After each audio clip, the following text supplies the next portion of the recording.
Hey everybody, it's me Gambit896, Ben, back again as always with another video for you guys. Today I'll be reviewing Venom Volume 1. This first run of this series is written by Rick Remender, and on this first story arc we have Tony Moore on the artwork. This first trade collects the first 5 issues of the series, which is published by Marvel Comics. So the story starts out and we meet our main character of Flash Thompson, who some of you may know from the Spider-Man comics and used to bully Peter Parker when they were in high school together. Since then, Flash has become a corporal in the United States Army. It's told in Flash's inner monologue that he lost his legs in an earlier mission, so the US military decided to give him a second chance and let him don the infamous Venom symbiote and become Agent Venom. So the story starts out and we see Flash in a war-torn Eastern European country on a mission to find and capture and secure a arms dealer who has been converting Antarctic vibranium into bullets, which is a metal that can melt through all other metals, and so has been making a living off of the suffering of other people. And basically Flash has been sent to retrieve this guy. I really like the fact that Rick Remender introduces Flash to his own rogues gallery rather than recycling old Spider-Man villains. Here we see Jack-O-Lantern, who was one of the first rogues in Flash's gallery that we get introduced to, who's this crazy maniac, deranged, kind of a take on the, I think this guy's from a nursery rhyme, Jack-O-Lantern, who's just absolutely crazy, and there's some great action scenes right from the get-go, with Flash fighting to keep the symbiote under control, because unfortunately when Flash dons the symbiote he can only spend 48 hours in the suit. Otherwise, after 48 hours the symbiote will completely take over his mind and take possession of him completely. So Flash really needs to do his missions as quickly as possible and then get out of the suit within 48 hours. And there's some really great intense moments of Flash trying to keep the suit under control, while also being able to complete the mission. We also find out that Flash is a deeply flawed and also relatable and very sympathetic character throughout these first 5 issues. We find out that he's a recovering alcoholic, his personal life is pretty much down the drain, his relationship with Betty Brant is on the verge of breakup because she believes that Flash has gone back to his old drinking days, which he got from his father, who we also meet in one of the later issues. I have to say, Tony Moore's artwork in this is absolutely fantastic.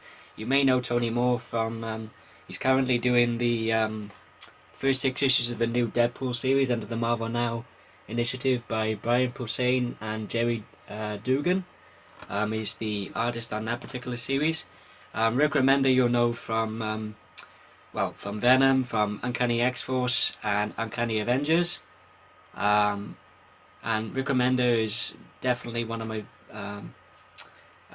definitely a favourite writer of mine from reading this series and also Uncanny X-Force.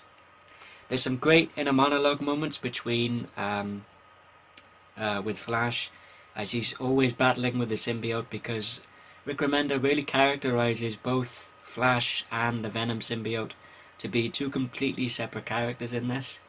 There's some really cool action scenes with a fight scene between Flash and Kraven, the Hunter, as you can see there. And Kraven is completely and totally deranged. He believes that only the Spider can bring him peace and give him the one last embrace and then essentially kill him. But unfortunately it doesn't pan out too well for Flash, but then the symbiote does come to his aid towards the end.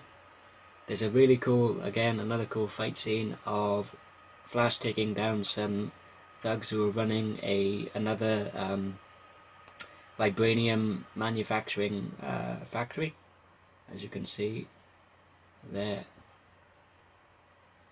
and there. And like I said, there's some really great inner monologue moments with Flash, like I said, struggling to control the symbiote and also becoming almost, you could say, seduced by its power and what it enables him to do. Here we see the character of Crime Master, who's Jack-O-Lantern's boss and another member of Flash's Rogues Gallery, as you can see there. There's some more really great action scenes in this. There's a great fight scene between Flash and Peter Parker, aka Spider-Man, as you can see there and there. I think it's not really hinted at, but I think Spider-Man was probably a big influence on the character of Flash to join up with the US military, as Spider-Man is his lifelong hero, which he says in his inner monologue. As you can see, there's another example of a really cool double-page spread of Tony Moore's artwork, as you can see there and there.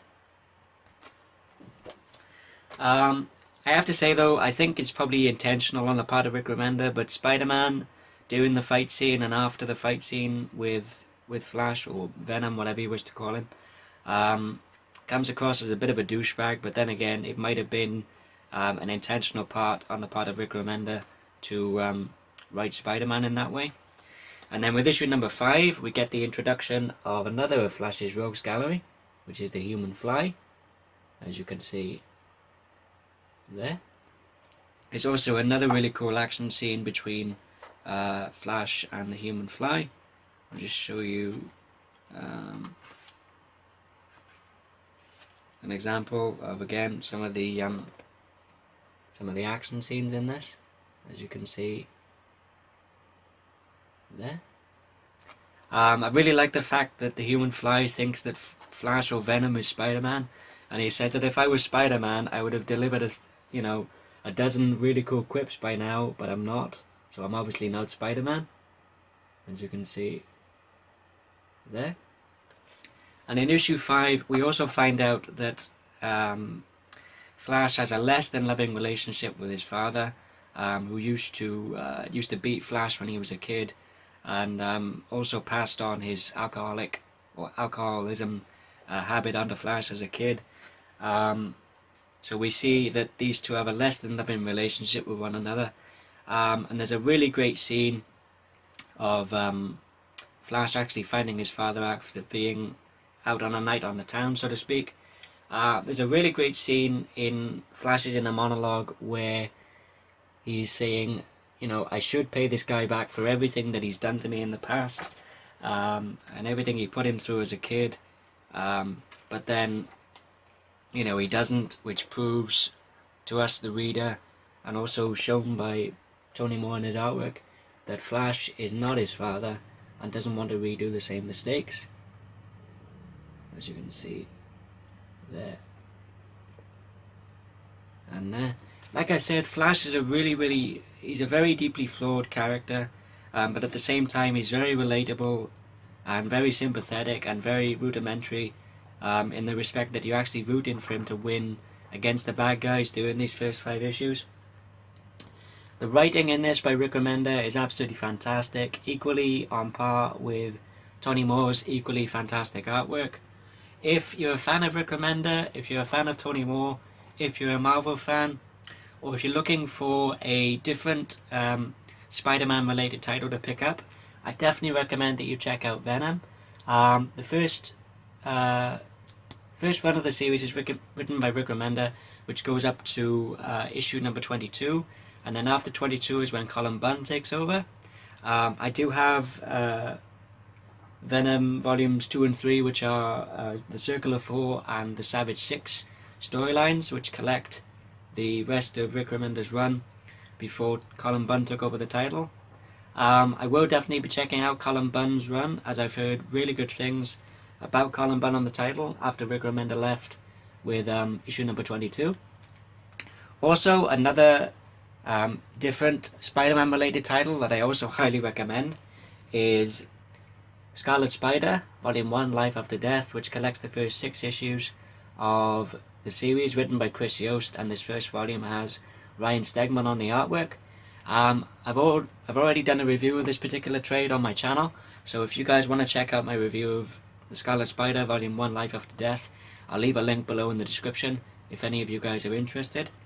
If I had to give this first volume of Venom a rating, I give it an absolute 5 out of 5, and I highly recommend you check out Venom if you're looking for, like I said, a different Spider-Man related title to pick up, or if you just want something different to read other than your more sort of traditional, clear-cut superheroes.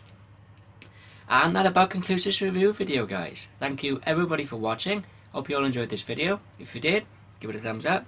Didn't like it, give it a thumbs down. As always, feel free to leave a comment below in the comment section. If you're new to my channel and you'd like to see more of my videos, please feel free to subscribe. And until next time, this is Scarlet 896 signing off, and I'll see you guys next time. Take care, guys.